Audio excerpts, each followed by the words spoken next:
โอ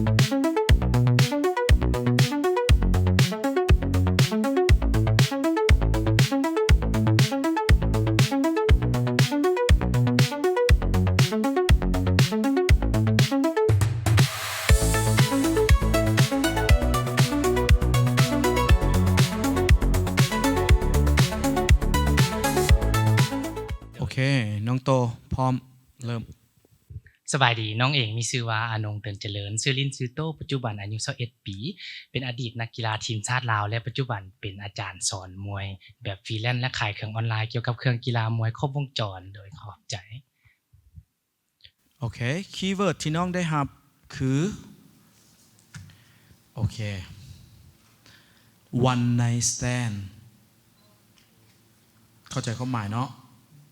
ขอโทษน้องลองเบิงเข้าใจแบบใด one night stand คนมักเว้าถึงหลายถ้าแปลเป็นภาษาลาวแมน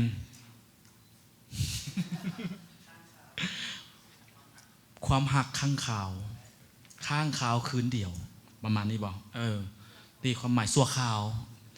คนมักเป็นในสังคมเนาะเรามึงเนาะมาน้องเข้าใจความหมายนี้เนาะใดแล้วกันน้องคิดเนาะใดกับเรื่องนี้โดย30 วินาทีจับเวลาโดยสำหรับน้องแล้วความหักข้างข่าวนั้นก็สำหรับน้องแล้วความหักข้างข่าวนั้นเป็นสำหรับน้องคิดว่าเป็นเรื่องปกติของวัยรุ่นทั่วไปเพราะว่าเราจะได้พบเจอผู้คนหลายคนและเรามีสิทธิ์สามารถเลือกคนที่เข้ากับเราและเข้าใจเราเข้าใจเขาและเราจึงสามารถอยู่ร่วมกันได้ซึ่งหักข้างข่าวนั้นก็เป็นเรื่องปกติของวัยรุ่นลาวในยุคปัจจุบันโดยเข้าใจโอเคต่อเลยอัญยมคำถามบอกว่าน้องตอบบอกว่าร้องก่อน ประมาณนั้นเนาะคำถามที่น้องได้ครับก็มีอยู่ว่าน้องคิดว่าปัญหาและสิ่งย่อท่อของวัยหนุ่มลาวในยุคปัจจุบันเป็นอย่างและน้องอยากบอกกลุ่มคนเรานี่ว่านั่นใดถ้าพร้อมแล้วจับเวลาโดยสิ่งที่ย่อท่อในปัจจุบันนั่นก็คือสำหรับตัวน้องแล้วน้องก็เคยผ่านมานั่นคือน้องก็เคยติดยาเสพติดซึ่งเป็นสิ่งที่บ่ดีแต่บ่ได้ติดแต่ยาสูบนะเด้อเป็นสิ่งเสพติดที่กลุ่มวัยรุ่นที่กำลังขึ้นใหม่ซึ่งกำลังมีไฟแฮงและอยากลองสิ่งใหม่ๆและเฮ็ดให้เฮาหลงทางได้ระยะนึงแต่น้องอยากแนะนำให้ทุกๆคนหันมาเล่นกีฬาออกกำลังกายให้บรรเทาเรื่องยาเสพติดได้น้อยลงโดยเข้าใจน่าจะมีคนสนใจหลายพอสมควรนักกีฬาชกมวยเฮาจึงเป็นทีมชาติเนาะปัจจุบันแม่นบ่เฮามีอีก2 นาทีที่คณะกรรมการอยากฮู้เกี่ยวกับตัวน้องใช้เวลาให้เกิดประโยชน์ดึงคะแนนให้ได้หลายๆจับเวลา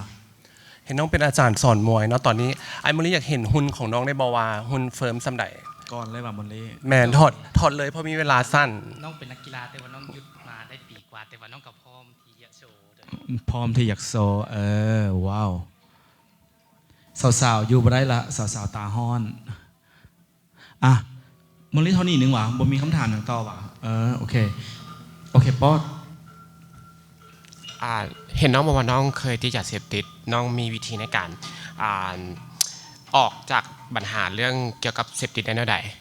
โดยสำหรับน้องแล้วการออกจากยาเสพติดนั่นก็เป็นสิ่งที่ยากหลายสำหรับน้องแต่ก็บ่แม่นอุปสรรคสำหรับน้องเพราะว่าน้องมีเป้าหมายและความฝันที่น้องต้องไปเฮ็ดนั่นก็คือการเป็นนักกีฬา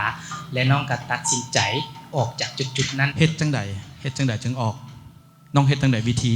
เพื่อคนอยากฮู้สิ่งที่เฮ็ดให้น้องมีไฟออกจากยาเสพติดนั่นก็คือเพราะว่าน้องมีเป้าหมายอยากจะเป็นนักกีฬาและสร้างชื่อเสียงให้กับสังคมลาวและน้องก็ตัดสินใจ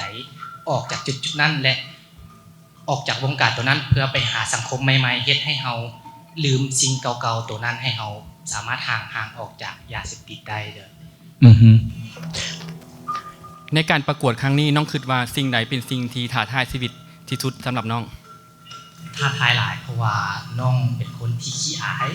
และบ่ค่อยกล้าแสดงออกแต่ในมื้อนี้น้องออกจากกรอบตัวนั้นมาได้แล้วก็น้องคิดว่าน้องสามารถเฮ็ดให้ทุกคนเห็นว่าน้องมีความสามารถและที่จะเป็นมิสเตอร์ยูนิเวิร์สคนต่อไปในเวทีมิสเตอร์ยูนิเวิร์สนี่